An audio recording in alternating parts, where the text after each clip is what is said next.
కల్పించారు. ఈనాడు ఏ ముఖ్యమంత్రికి రాని అవకాశం, ఏ రాష్ట్రానికి రాని అవకాశం ఈరోజు దేశానికి ఆదర్శంగా నిలబడడానికి తెలంగాణ రాష్ట్ర రెండవ ముఖ్యమంత్రిగా మీ సోదరుడిగా నాకు అవకాశం వచ్చింది. ఇది ఒక గొప్ప అవకాశం.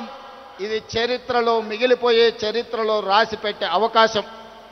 ఈ అవకాశాన్ని అందిపుచ్చుకొని రాహుల్ గాంధీ గారి సందేశాన్ని పుచ్చుకొని తెలంగాణ రాష్ట్రంలో జనగణనలో కుల గణన చేయడమే కాదు 42% రిజర్వేషన్లు పెంచాలి అని చట్టాన్ని చేసి ఈరోజు ఢిల్లీకి సవాలు విసిరినాం.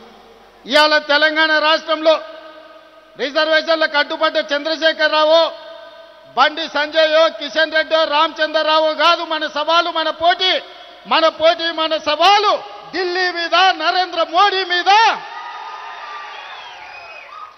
భారత ప్రభుత్వం మీద మనం సవాలు విసురుతున్నాం.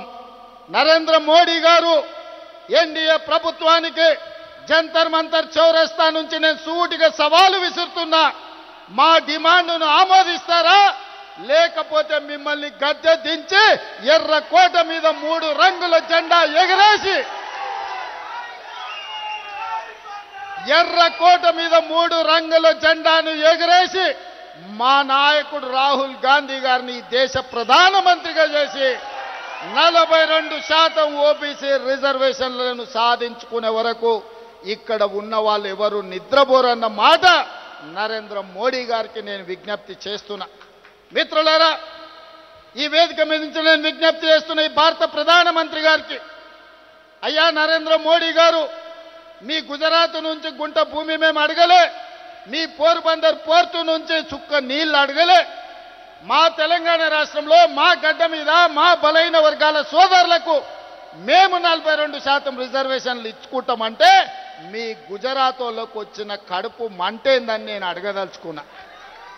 ఇవాళ మేము గుజరాత్లో అడగలేదే, మేము ఉత్తరప్రదేశ్లో అడగలేదే, మేము మహారాష్ట్రలో అడగలేదే, మేము మా తెలంగాణలో 4 కోట్ల ప్రజలం నిర్ణయించి శాసనసభలో బిల్లు ఆమోదించి విద్యా ఉద్యోగాలలో రాజకీయాలలో బలైన వర్గాలకు 42% రిజర్వేషన్ ఇవ్వాలని ముక్త కంఠంలో 4 కోట్ల ప్రజలు విజ్ఞప్తి చేస్తే మా